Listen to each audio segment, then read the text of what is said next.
दोस्तों, जादुई और रहस्यों से भरी हुई कहानी देखना चाहते हैं तो जल्दी से चैनल सब्सक्राइब कर दे। एक समय की बात है, एक छोटा सा बंदर था जिसका नाम मोती था। मोती बहुत ही नटखट और साहसी था।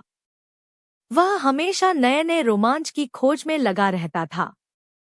मोती एक बड़े और घने जंगल में रहता था, जिसे लोग जादुई जंगल कहते थे। इस जंगल में अनेक रहस्यमयी बातें थीं, जिन्हें जानने के लिए हर कोई उत्सुक रहता था। मोती की पहली खोज। एक दिन मोती ने तय किया कि वह जंगल के गहरे हिस्से में जाएगा, जहां अब तक कोई जानवर नहीं गया था। मोती ने अपने दोस्तों से अलविदा कहकर सफर शुरू किया। चलते चलते मोती को एक पुराना दरवाजा मिला, जिस पर जादुई चिन्ह बने हुए थे। यह दरवाजा किसी प्राचीन कालीन मंदिर का हिस्सा लग रहा था। मोती ने हिम्मत जुटाकर दरवाजा खोला तो एक अद्भुत दृश्य उसके सामने था।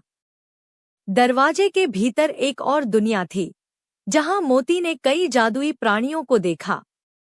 वहां एक जादुई हिला हुआ था जो मनचाही जगह पर ले जाता था। मोती ने उस हिले को छुआ और अचानक वह एक सुंदर सी नदी के किनारे पर था।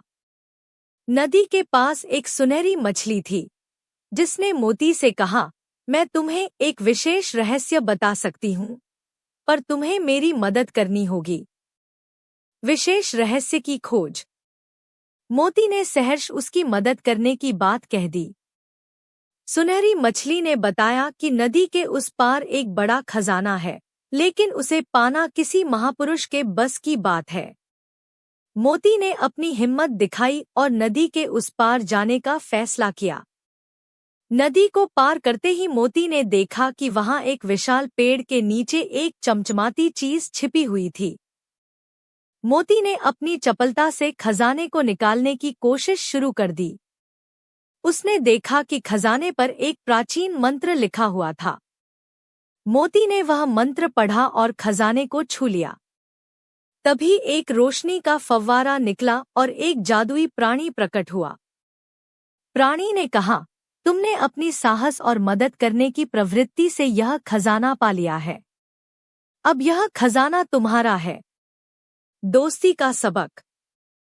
खजाने के साथ साथ मोती की मित्रता भी परखी जाने वाली थी। उसे यह समझ आया कि खजाना सिर्फ सोने चांदी का नहीं होता, सच्चे दोस्त और अच्छाई भी खजाने के रूप में होती है। जब मोती जंगल से वापस आया, तो उसने अपने सभी दोस्तों को अपने अभूतपूर्व अनुभवों के बारे में बताया।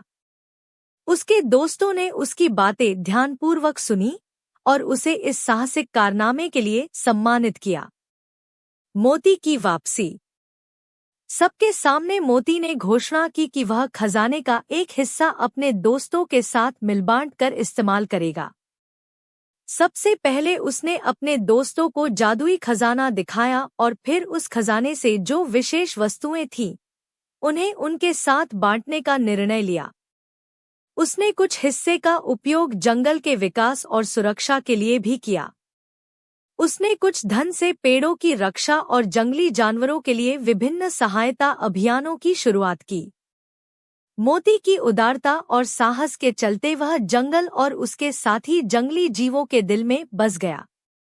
अब हर कोई उसे एक महानायक के रूप में देखता था, जिसने न केवल साहस का परिचय दिया बल्कि अपने दोस्तों और जंगल के भले के लिए काम किया। इस घटना के बाद मोती कभी कभी फिर से उसी जादुई दरवाजे से होकर अपनी रोमांचक यात्रा पर निकलता और नए रहस्यों की खोज करता। हर बार वह अपने दोस्तों के लिए नई नई कहानियां और उपहार लेकर लौटता। अंतिम सबक। इस कहानी से हमें यही सीखने को मिलता है कि हमें हमेशा साहसी और उदार होना चाहिए। सच्चा खजाना वह है जो हमारी अच्छाइयों और हमारे दोस्तों के साथ साझा किया जाता है। हिम्मत और दयालुता से ही हम अपने जीवन को नया आयाम दे सकते हैं। ऐसा ही मनोरंजक और मनोहर कहानी देखना है तो हमारे चैनल को सब्सक्राइब जरूर कर दे। धन्यवाद।